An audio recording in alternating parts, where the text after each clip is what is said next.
आप सभी तैयार हैं? अगर आप सभी तैयार हैं तो चलिए शुरू करते हैं। नमस्कार साथियों, मैं अजय चौधरी आपका भाई आपकी सभा में मेरे साथियों आपका बहुत ज्यादा स्वागत करता हूं। भैया जो पिछली सभा करी थी हमने क्लास 11 चैप्टर नंबर 1 समुच्चय सेट की, उसमें मैंने आपको एक्सरसाइज 1.4 के कितने सवाल कंप्लीट करा दिए था मेरे साथियों। सवाल नहीं, पूरी एक्सरसाइज 1.4 को ही हमने कंप्लीट कर लिया था मेरे साथियों। आज की सभा में हम क्या सीखेंगे? आज की सभा में हम एक नया टॉपिक सीखेंगे मेरे साथियों, समुच्चयों का पूरक, जिसे इंग्लिश में क्या कहते हैं? Complement of A set. तो इसे मेरे साथियों आज सीखेंगे, तो अपना ध्यान फालतू बकवास इधर उधर की जगहों से हटाकर बोर्ड पर केंद्रित कर दीजिए मेरे साथियों। तो समुच्चय का पूरक क्या होता है? तो मेरे साथियों पिछले कुछ समय में हमारे जो इंडिया है या पूरे वर्ल्ड में एक कौन सा पैंडेमिक बीमारी चली थी? Corona virus. तो मेरे साथियों समझो, उस समय एक गांव था भाई, सरकार की गवर्नमेंट की गाइडलाइन थी पहले तो, उसके पास कोरोना से बचने के लिए हमारे पास वैक्सीन आई थी। तो मेरे दोस्तों में साथियों एक गांव था जिसमें कितने हैं? 800 लोग हैं। सपोज करो एक गांव था जिसमें 800 लोग थे उस टाइम। उन 800 लोगों में से 500 लोगों ने वैक्सीन ले ली मेरे साथियों। तो ये हमारा समुच्चय बन गया, वैक्सीन लेने वाले लोगों का समुच्चय बन गया। तो दूसरा समुच्चय क्या बनेगा? वैक्सीन नहीं लेने वाले लोगों का समुच्चय। तो कौन कौन से लोगों ने वैक्सीन नहीं ली यार मेरे साथियों? या तो इस सिरिंज से डर गए या फिर कोई और दिक्कत या प्रॉब्लम के कारण वो वैक्सीन नहीं ले पाए मेरे साथियों। तो समुच्चय एक तो हमारा वैक्सीन लेने वाले अवयवों का या वैक्सीन लेने वाले लोगों का समुच्चय हो गया। और जो दूसरा समुच्चय बचाने में साथियों, जो इसका पूरक कहलाएगा, क्या कहलाएगा? पूरक। कैसे पूरक कहलाएगा? क्यों पूरक कहलाएगा? पूरक का सीधा सीधा सा अर्थ है जो है वो है ये। क्या अर्थ है पूरक का? बताओ। किसी ग्रुप के अंदर जितने भी अवयव हैं उनसे बाहर जो अवयव बच गए ना, उनका जो समुच्चय है वही उस समुच्चय का पूरक समुच्चय कहलाता है। नहीं समझ में आया? अभी आ जाएगा मेरे साथियों। आपकी क्लास में, आपकी कक्षा में मान लीजिए 50 स्टूडेंट है मेरे साथियों। 50 में से भैया मेरे साथियों 30 40 हाँ 40 लड़के हैं मेरे साथियों, 20 लड़के 10 लड़कियां हैं। तो मेरे दोस्तों और मेरे साथियों कोई हमेशा काम कर रहे हैं जिसको केवल लड़के ही कर सकते हैं, परंतु मेरे साथियों आज के टाइम में तो ऐसा कोई काम नहीं है जिसे लड़के ही कर सकते हैं। आजकल तो लड़कियां भी सारे कामों को मेरे साथियों कर रही है, नशे पानी सब कामों को करती हैं। तो वो तो फालतू बात होगी, उनसे कोई मतलब नहीं है। बात कर क्या थी? समुच्चय के पूरक को समझने की। 40 लड़के हैं तो लड़के कोई ऐसा काम कर रहे हैं जो लड़के ही केवल कर सकते हैं मान लो। तो ये हमारा समुच्चय हो गया लड़कों का समुच्चय। तो मेरे साथियों ऑब्वियसली जो दूसरा समुच्चय हमारा बचेगा वो कौन सा बचेगा? लड़कियों का समुच्चय। जो ये लड़कियों का समुच्चय है यही हमारा क्या कहलाएगा? यही हमारा कहलाएगा कॉम्प्लीमेंट। इसका क्या कहलाएगा भैया? पूरक कहलाएगा। क्या कहलाएगा? पूरक। अब इसकी डेफिनेशन समझ लेते हैं। डेफिनेशन क्या है? Complement of A set, complement of A set is set of these element which are not include in the set. इसका मतलब है मेरे साथियों एक किसी समुच्चय का पूरक समुच्चय उन सभी अवयवों का समुच्चय होता है जो उस समुच्चय के अवयव नहीं होते हैं। क्या नहीं होते भैया? अवयव नहीं होते। मान लीजिए मेरे साथियों कोई समुच्चय है, माना कोई समुच्चय हमारा क्या है? ए। क्या है भैया? ए। अब आपको इसका पूरक निकालना है, कॉम्प्लीमेंट निकालना है। तो इसका पूरक कैसे निकलेगा? जो में से हम ए को माइनस कर दें। परिभाषा में हमें क्या सिखाया था? परिभाषा यही तो सिखाया था ना कि ए में ए के अवयव नहीं होंगे, जो ए के अवयव नहीं है उनका जो समुच्चय बनेगा वही हमारा कॉम्प्लीमेंट कहलाएगा ए के लिए। तो यू माइनस ए से रिप्रेजेंट किया जाता है, यानी कि ए डैश ये हमारा पूरक हो जाता है। क्या हो गया भैया? ये हमारा पूरक हो गया। अब बात करते हैं इसका वेन डायग्राम कैसे बनाएंगे आप। इसका वेन डायग्राम ऐसे बनेगा। कैसे बनेगा वेन डायग्राम? ये रहा वेन डायग्राम में। ये क्या है भैया? ये क्या है हमें मुझे पहले ये बताइए। What is this? This is rectangle. Rectangle में लंबाई और चौड़ाई होती है, आमने सामने की जो भुजाएं हैं वो क्या होती है? पैरेलल होती है, समांतर होती है। तो ये रेक्टेंगल किस चीज को दर्शाता है? रेक्टेंगल दर्शाता है भैया किस चीज को दर्शाता है? बोलिए। ये दर्शाता है सार्वत्रिक समुच्चय को, यूनिवर्सल सेट को। किसको दर्शाता है भैया? यूनिवर्सल सेट को, सार्वत्रिक समुच्चय को। तो ये हमारा सार्वत्रिक समुच्चय को दर्शा रहा है यू। और इसके अंदर मैंने एक कुछ और चीज भी बना दी थी। क्या? वृत्त, सर्किल। सर्किल किस चीज को दर्शाता है? जो सर्किल दर्शाता है ना भैया वो दर्शाता है हमारा किस चीज को? उप समुच्चय को दर्शाता था। तो भैया यहां मान लीजिए मैंने ए हमारा उप समुच्चय है। तो भैया ए हमारा क्या हो गया, उप समुच्चय। ए क्या हो गया बेटा, उप समुच्चय। अब इसका हमें पूरक निकालना। पूरक का अर्थ क्या है, पूरक कॉम्प्लीमेंट का अर्थ मैंने अभी आपको बताया, क्या मतलब है, उन सभी अवयवों का समुच्चय जो ए के अवयव नहीं है, क्या कहलाएगा, कॉम्प्लीमेंट ऑफ ए का पूरक कहलाएगा। यानी कि हम उस हिस्से को डार्क करेंगे मेरे साथियों, उस हिस्से को रंग से भरेंगे जो हिस्सा ए में शामिल नहीं है। और ए में कौन सा हिस्सा शामिल नहीं है भैया, ये हिस्सा हमारा ए में शामिल नहीं है। तो ये हमारा वेन डायग्राम बन गया। This is Venn diagram of a complement of A set. ठीक है ना। अब बात करते हैं बेटा किस चीज की, इसका आप समुच्चय निर्माण रूप कैसे लिखोगे।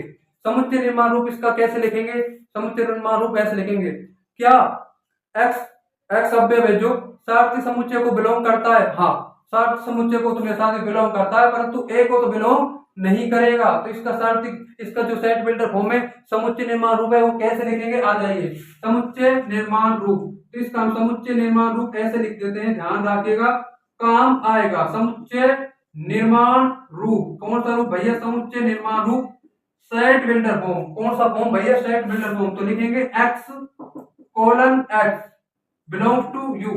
भाई सार्वत्रिक समुच्चय के अवयवों को तो बिलोंग करेगा ये x, यानी सार्वत्रिक समुच्चय के अवयव से संबंधित होगा, लेकिन ए से संबंधित नहीं होगा। ये बात बड़ी ध्यान की, बड़ी काम की है पूरक के लिए।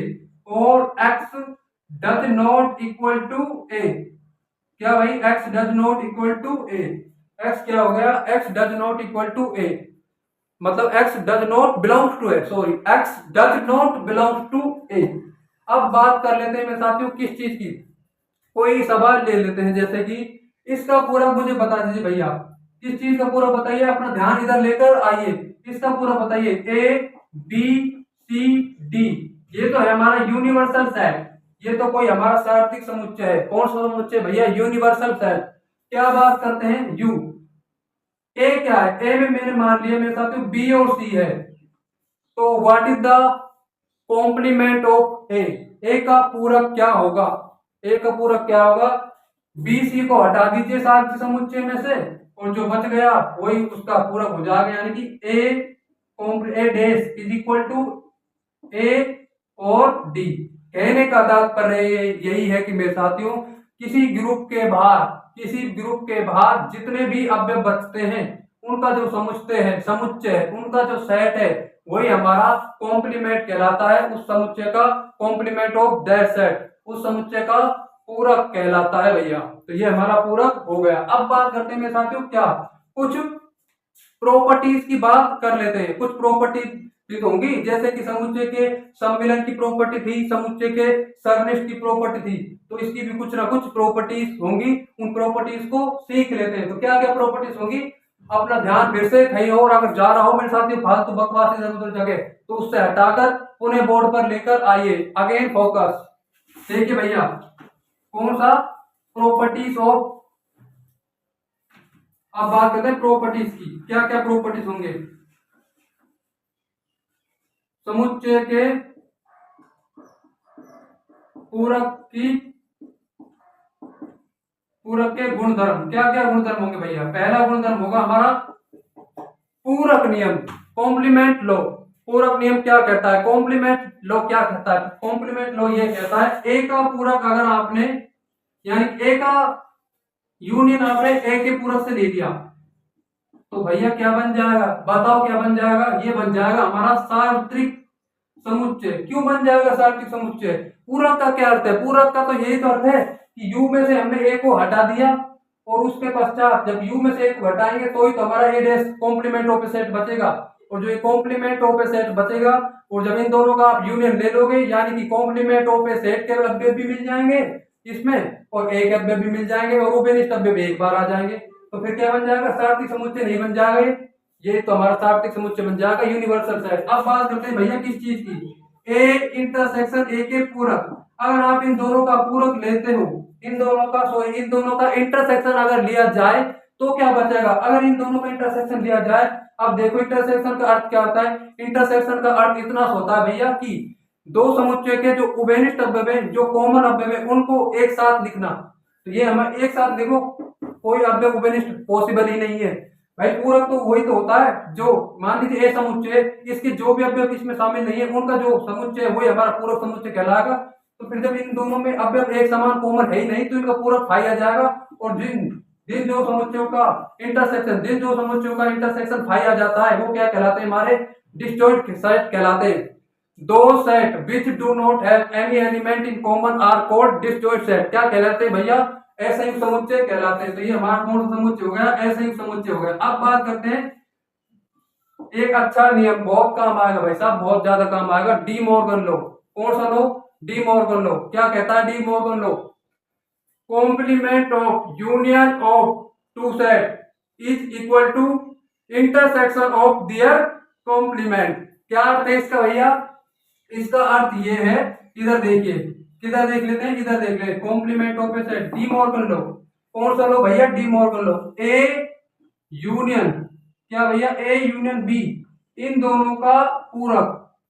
भाई मैंने दो समुच्चयों का सम्मिलन ले लिया, उसके बाद उसका हमने पूरक ले लिया, तो क्या आएगा उसको पूरक, उन दोनों समुच्चयों के जो पूरक है उनके इंटरसेक्शन के बराबर आ जाएगा। यानी कि ए का पूरक इंटरसेक्शन बी का पूरक। अब ये जरूर थोड़ी ऐसे ही हो, इस टाइप से भी तो हो सकता है। किस टाइप से, अरे भाई complement of intersection of two set is equal to किसके बराबर होगा, यूनियन ऑफ देयर कॉम्प्लीमेंट, उन दोनों के सम्मिलन के बराबर हो जाएगा। यानी कि क्या कहना चाह रहा है, ये कहना चाह रहा है भैया, ये ए इंटरसेक्शन का पूरक, दो समुच्चयों के सर्वनिष्ठ का पूरक किसके बराबर होगा भैया, ए के पूरक सम्मिलन बी के पूरक। तो ये दोनों क्या है, डी मॉर्गन लॉ। ये क्या है, डी मॉर्गन लॉ। क्या होता है डी मॉर्गन लॉ, सुन लीजिए, फिर से सुन लीजिए। इंटरसेक्शन ऑफ टू सेट, पूरक क्या है, हाँ बात करते हैं डी मॉर्गन लॉ की। तो डी मॉर्गन लॉ क्या कहता है, complement of union of two set is equal to intersection of their complements. And क्या है, एंड भैया complement of intersection of two set is equal to union of their complement. मतलब क्या है, मतलब ये रहा, सीधा सीधा सा दिख रहा है, समझ लेते हैं दोबारा। ए यूनियन बी का पूरक, दोनों दो समुच्चयों का पूरक उन दोनों समुच्चयों के पूरकों के सर्वनिष्ठ के बराबर हो जाएगा। दो समुच्चयों का सर्वनिष्ठ का पूरक उन दोनों समुच्चयों के पूरकों के यूनियन के सम्मिलन के बराबर हो जाएगा मेरे साथ। और देख लेते हैं, एक है भैया द्विपूरक नियम। ऐसे नहीं हो सकता है, कैसे, आपने अगर ए का पूरक भैया ऐसे ही ले लिया। अब इसका क्या मतलब है भैया, इसका जो मतलब है आ जाइए समझ लेते हैं। अगर आपने u में से a घटा दिया तो उसके पश्चात आपके पास क्या बच गया, उसके पश्चात आपके पास a का पूरक बच गया जो a के अव्यक्त नहीं है उनका समुच्चय। अब मेरे दोस्तों मैं साथियों, अगर आपने u में से a के पूरक कोई हटा दिया तो आपके पास क्या बचेगा, आपके पास फिर बचेगा a। ये हमारा द्विपूरक नियम है, हो गया। तो ए ही बच जाएगा, क्या बच जाएगा भैया, ए ही बच जाएगा। और बात कर लेते हैं, एक दो और है मेरे साथ, उनको हम ध्यान रखेंगे। क्या है वो, एक दो और है। देखिए आपने अगर फाई का पूरक ले लिया तो क्या बचेगा, फाई का पूरक का मतलब क्या है, पूरक समझते हो, यानी कि उस समुच्चय के जो अवयव उस समुच्चय में शामिल नहीं है उन अवयवों का समुच्चय, सरल शब्दों में, इन शॉर्ट। तो फाई क्या आ जाएगा, यू। क्यों आ जाएगा यू, अगर जब u में से आप फाई को हटा दोगे यार, फाई के पूरक को हटा दोगे, इसका मतलब तो ये फाई हटाएंगे तभी फाई का पूरक आएगा।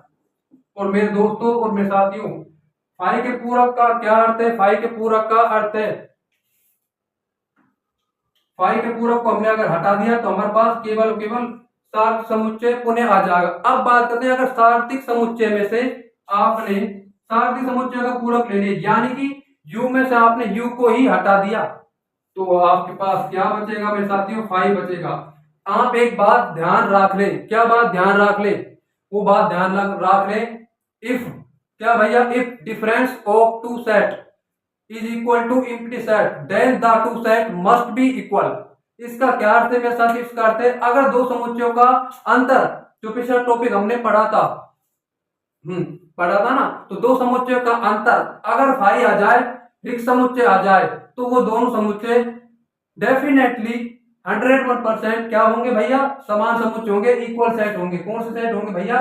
इक्वल सेट, समान समुच्चय हो गए ना, इक्वल सेट। बात फिनिश हो जाती है मेरे साथियों। क्या हो जाती है? बात फिनिश।